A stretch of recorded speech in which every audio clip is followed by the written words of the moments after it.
DCSP-फोरनि promotion demotion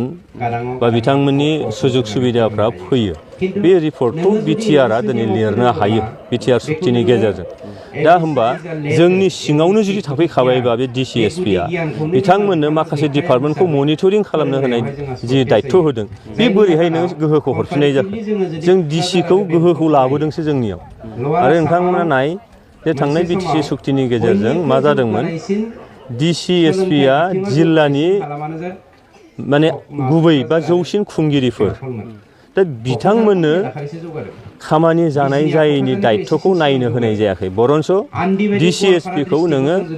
बिटिआरनि बा बिटिसिनि बायजोनि जिल्लाफ्राव बयनिख्रुइबो जौसिन आरो बयनिख्रुइबो गोहोगोरासिन अफिसारफोर माबा दङब्ला गभर्नमेन्ट एजेन्सि दङब्ला बे DCSP-आनो दा बिथांमोनखौ बिटिसिआव बायजोआव दोननाय जादों दा जोंनाव मोननै गोहो सोलियोमोन जेरैहाय काउन्सिलनि गोहो बिटिसि खुंथायनि गोहो आरो आलादायै DCSP-आ आलादा गोहो बाहायो दा बेयाव मोननैजों सौदावलायनाय फैदोंमोन आरो मेगन सिगाङाव माबा मोनसे कारापसन जादोंब्लाबो DCआ जेबो बुंनो हायामोन खामानि मावनो हायामोन बिनि सायाव खिन्थु दिनै बिटिआर सुक्तिनि गेजेरजों DCआ जुदि जिल्लानि जौसिन बिबानगिरि सरकारि बिबानगिरि बिथांनि तत्त्वाबधानाव बिथांनि मनिटरिं खालामनायाव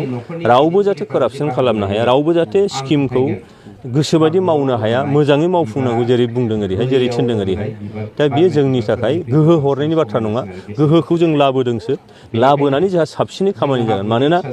UPPL सरकारा बुंखादोंमोन कारापसन फ्रि मोनसे सरकार दानायनि नङा होमबा गोजोन थासारि दानायनि दा गोजोन थासारि दानांगौ जायोबा दिनै DCSP-खौ नांथारगोन दा होमबा बेयावनो बिजिरनानै मोनो जे गोहोखौ हरदों ना बले गोहोखौ जों लानानै फैदों निस्सय जों लानानै फैदों